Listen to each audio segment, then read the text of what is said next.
Est-il possible d'éteindre le Soleil? Par exemple, que se passerait-il si nous y déversions tous les océans de la Terre, voire même encore plus d'eau? Eh bien, découvrons-le ensemble. L'univers est un endroit plein de mystères. Depuis des temps immémoriaux, les savants s'interrogent sur le fonctionnement de l'espace. Mais aucun d'entre nous n'a jamais douté de l'existence d'une chose, le Soleil. Ah, le centre de notre système solaire. Il est grand, brillant et immortel? Non, pas vraiment. En fait, le Soleil n'est qu'une étoile ordinaire. Il est composé de 75% d'hydrogène, d'un peu d'hélium et d'une pincée d'autres éléments lourds. La gravité maintient tout cela ensemble. Mais dans environ 5 milliards d'années, le cycle de vie du Soleil arrivera à son terme. L'hydrogène qu'il contient s'épuisera, notre étoile commencera à grossir progressivement, et tu ne peux même pas imaginer à quel point elle deviendra grande. Et ensuite, il commencera à dévorer toutes les planètes proches.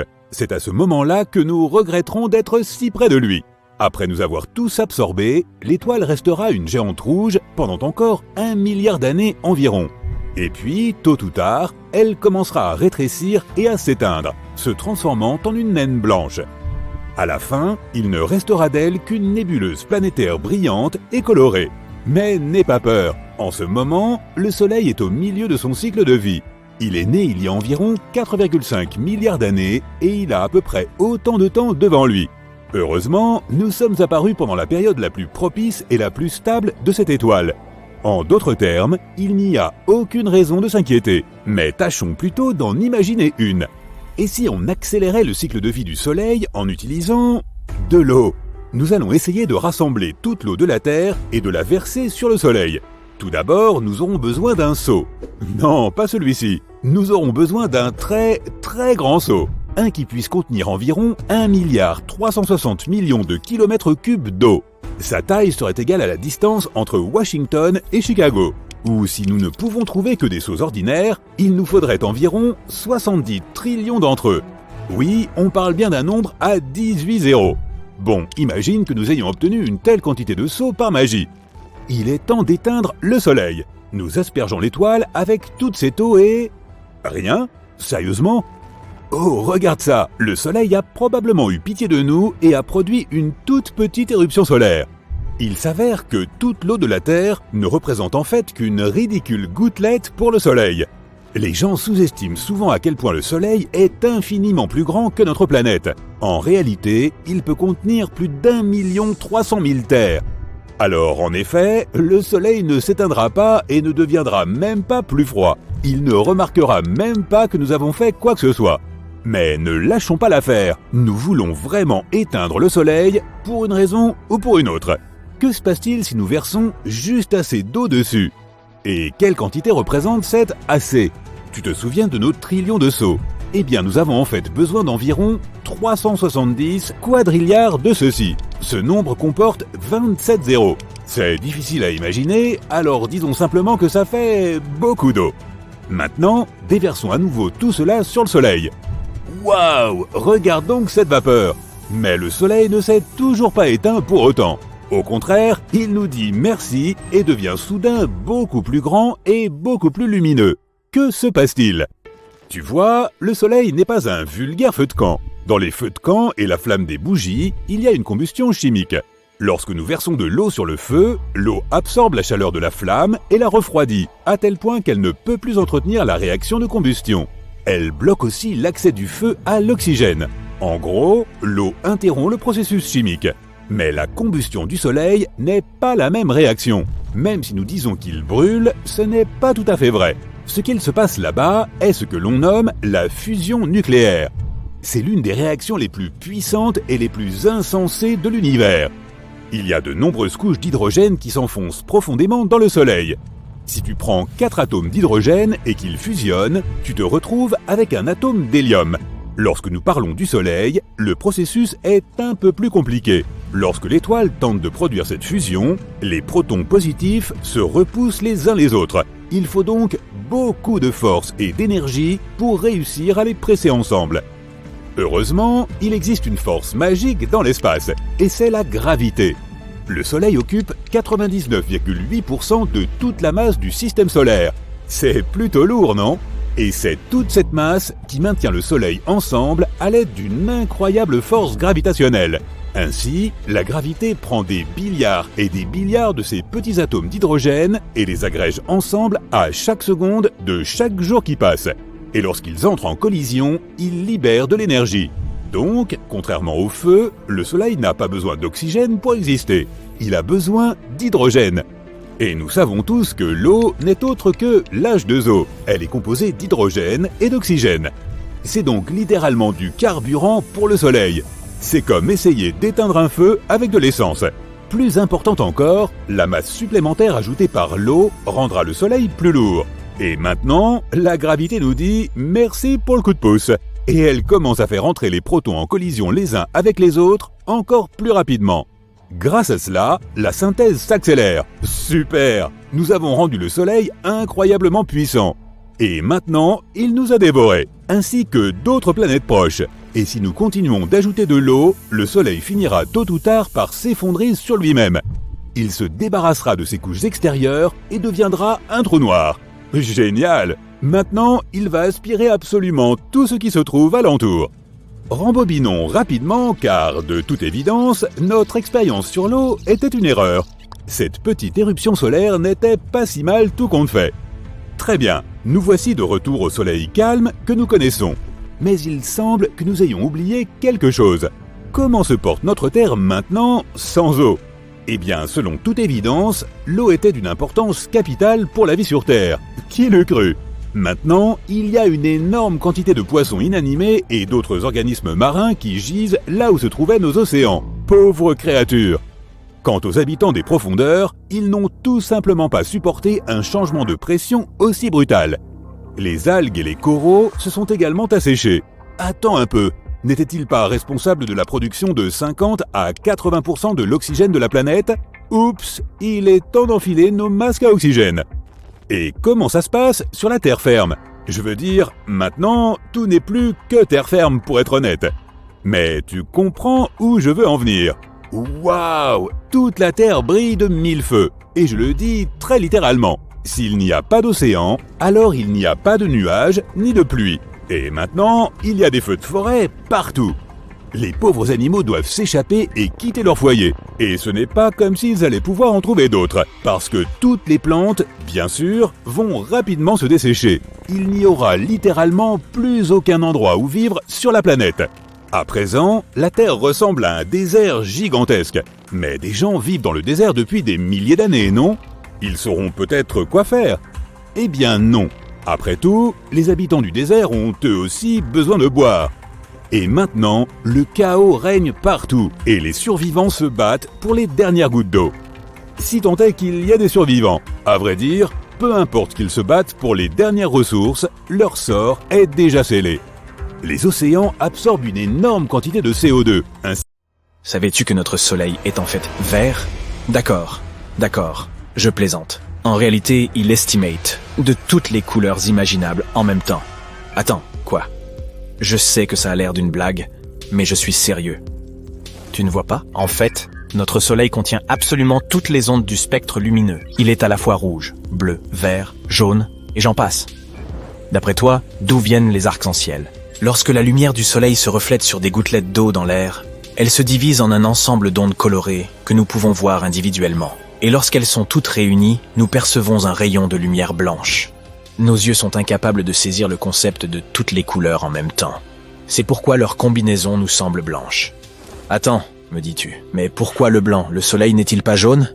Oui, il est jaune aussi, mais s'il te plaît, ne le fixe surtout pas pour le vérifier. Il apparaît bien blanc lorsque nous l'observons depuis la Station spatiale internationale. C'est la couleur réelle du Soleil, telle que nos yeux l'aperçoivent. Il prend une teinte jaunâtre lorsque ses rayons sont dispersés dans l'atmosphère terrestre. Notre atmosphère ne laisse pas bien passer les rayons bleus du spectre. Mais les rouges, bien sûr. Et pourquoi pas ? C'est d'ailleurs pour cela que le ciel nous paraît bleu. L'atmosphère disperse cette teinte un peu partout. Au lever et au coucher du soleil, les courtes ondes bleues sont réfléchies, mais les longues ondes rouges nous parviennent parfaitement. C'est pourquoi nous voyons les couchers de soleil rose, orange ou rouge. Mais que se passerait-il si le soleil avait une autre couleur ? Pour répondre à cette question, répétons rapidement ce que nous avons appris. Premièrement, le Soleil contient tout le spectre des couleurs. Deuxièmement, notre atmosphère est du genre rayon bleu, nope, rayon rouge, quand tu veux.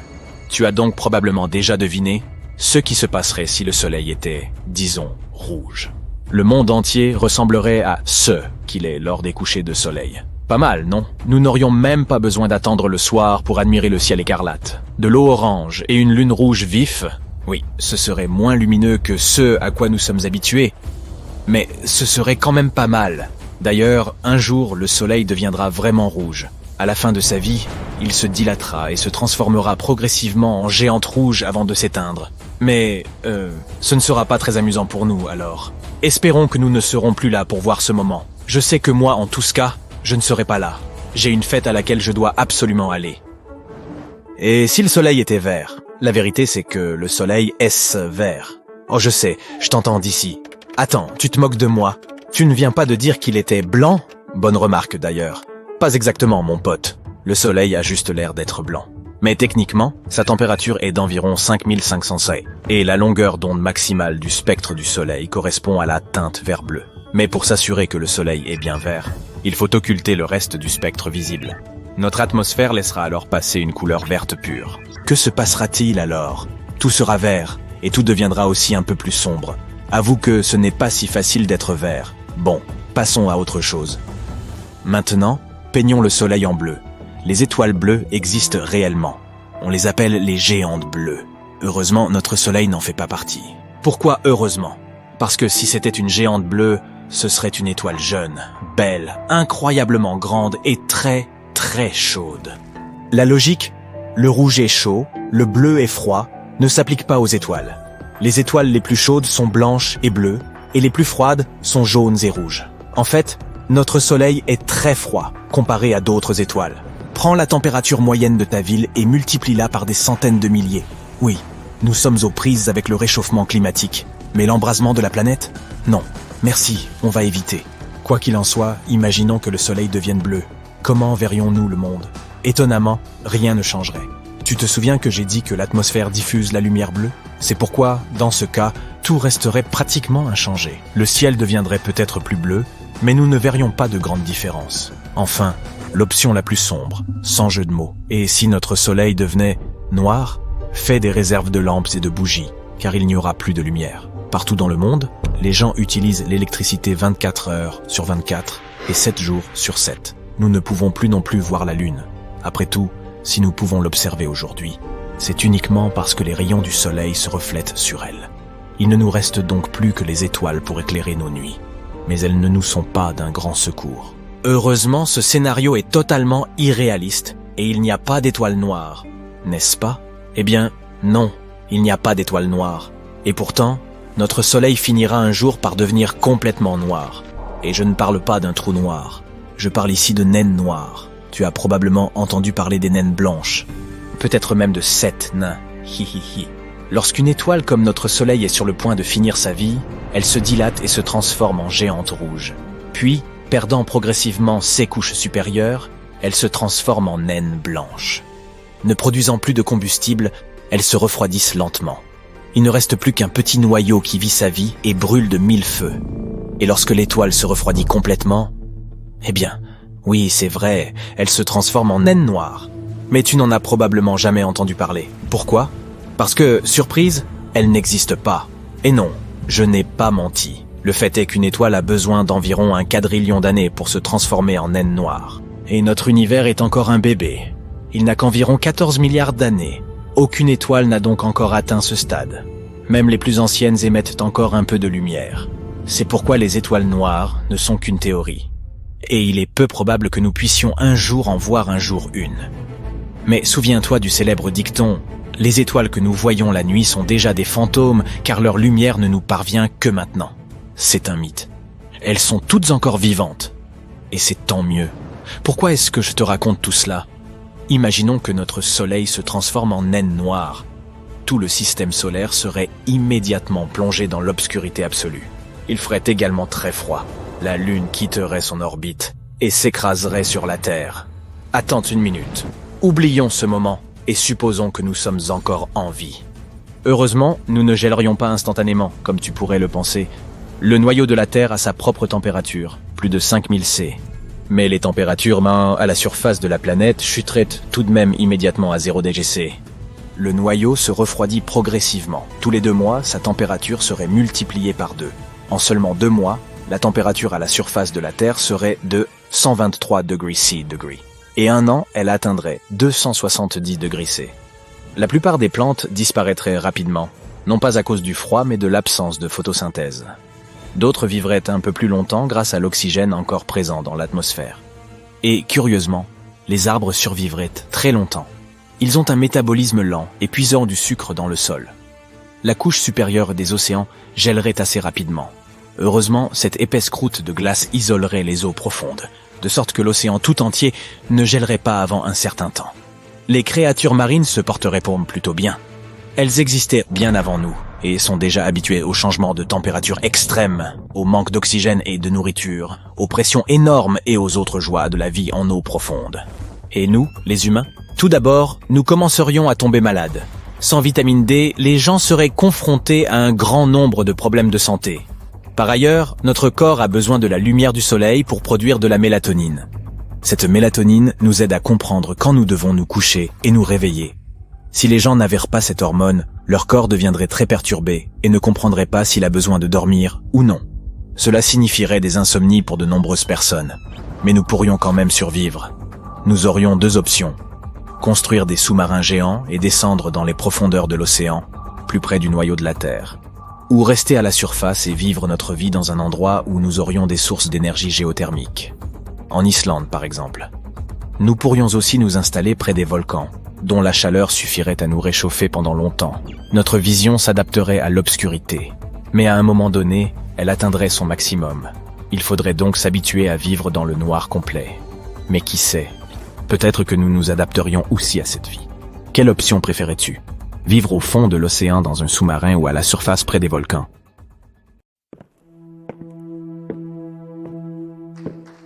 Prêt à tester tes connaissances? Naturellement.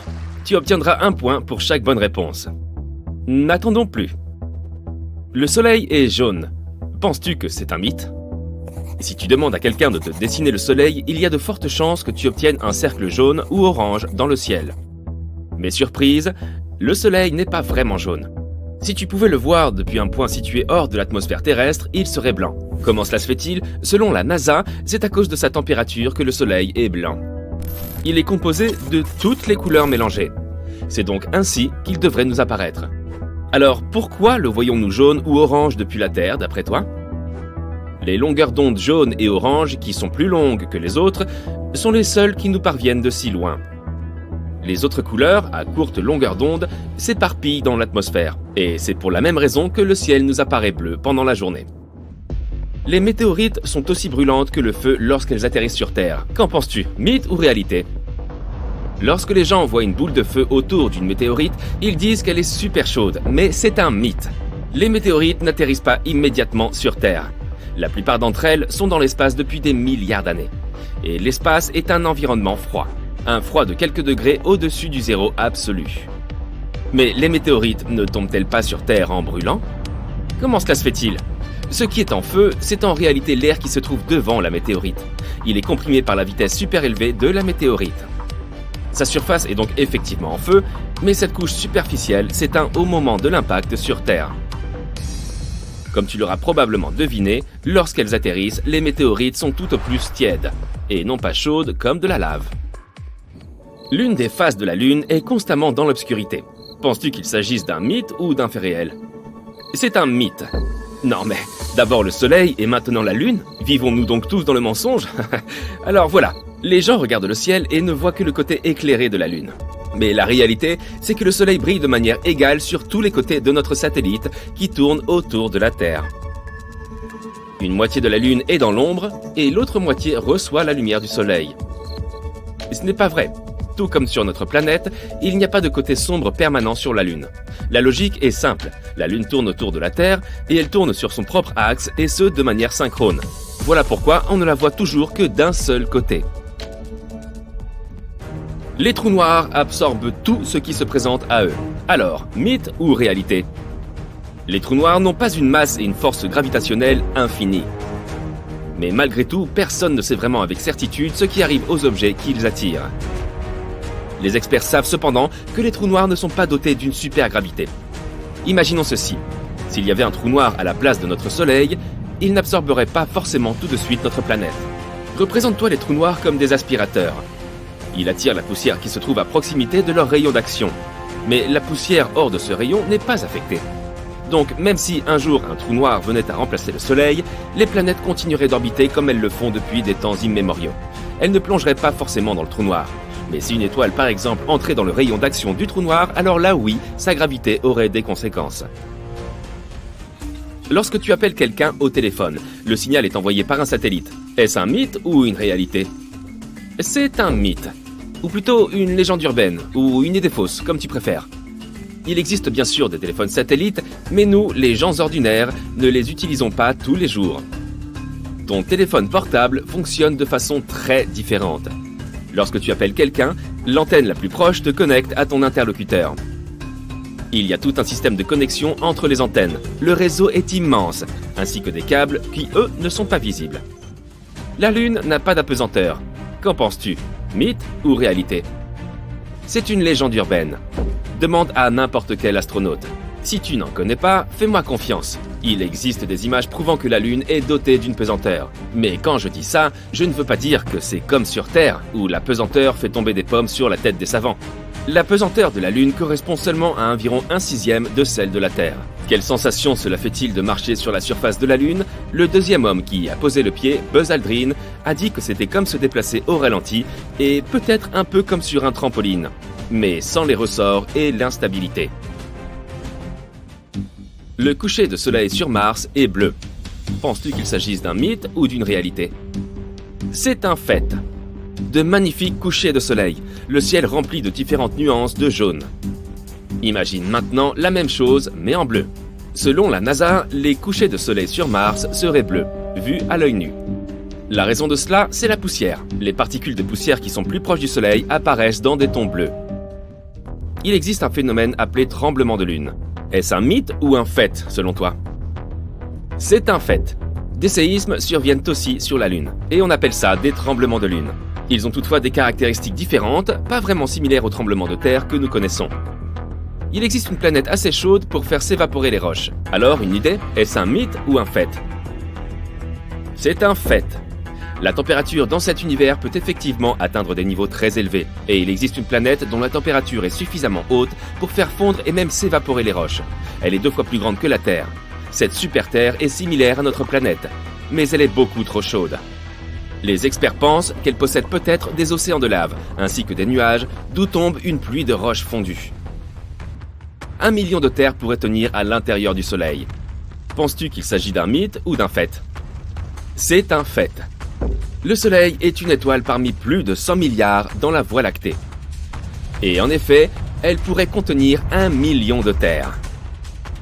Eh oui, il a l'air plutôt petit quand on le voit d'ici, mais c'est seulement parce qu'il est très loin de nous. Toutes les comètes ont une queue, mythe ou réalité? C'est vrai, certaines queues de comètes ne sont tout simplement pas visibles. Elles ont l'air d'une boule de neige que quelqu'un aurait jetée dans l'espace. L'espace est complètement silencieux. Qu'en dis-tu? Chut, je sais que c'était trop facile. Il s'agit bien d'une réalité. L'espace n'a pas d'atmosphère. Il est donc impossible d'y entendre le moindre son. Mercure est la planète la plus chaude. Mythe ou réalité? Mercure est la planète la plus proche du Soleil. Alors cela doit être une réalité, non? Eh bien non, pas vraiment. Vénus, qui est la 2e planète en partant du Soleil, est la plus chaude de notre système solaire. La distance par rapport au Soleil n'est pas ce qui définit la température d'une planète. Sa chaleur dépend de l'atmosphère. Ainsi, l'atmosphère de Vénus se compose principalement de dioxyde de carbone et d'un peu d'azote. Cette combinaison rend l'atmosphère très épaisse. Quand je dis épaisse, je veux dire vraiment épaisse. Tout au long de l'année, la surface de Vénus reste à une température d'environ 460 degrés Celsius. À la surface de Mercure, c'est un peu comme dans un désert, mais les variations de température y sont beaucoup plus importantes. Mars possède une gravité plus faible que celle de la Terre. Est-ce que tu penses que c'est vrai? Eh oui, c'est vrai. Par exemple, une personne qui pèse environ 100 kg sur Terre ne pèserait qu'à peu près 38 kg sur Mars. Vénus tourne dans le sens des aiguilles d'une montre. Qu'en penses-tu? C'est un fait. Vénus tourne en sens inverse par rapport à de nombreuses planètes. Le Soleil s'y lève à l'ouest et sa rotation est très lente. Il faut par ailleurs 225 jours terrestres à Vénus pour compléter sa rotation autour du Soleil. La distance d'une planète par rapport au Soleil affecte sa durée de rotation. Vénus est très proche de notre astre et bien sûr il exerce une force d'attraction sur les autres planètes. Les empreintes de pas sur la Lune mettent des millions d'années à s'effacer. Penses-tu qu'il s'agit là d'une réalité ou d'un mythe? C'est une réalité. La Lune n'a pas d'atmosphère, il n'y a donc pas de vent. Et sans vent, comment les empreintes de pas pourraient-elles être effacées? Alors, combien de points as-tu obtenu? Dis-le moi dans les commentaires.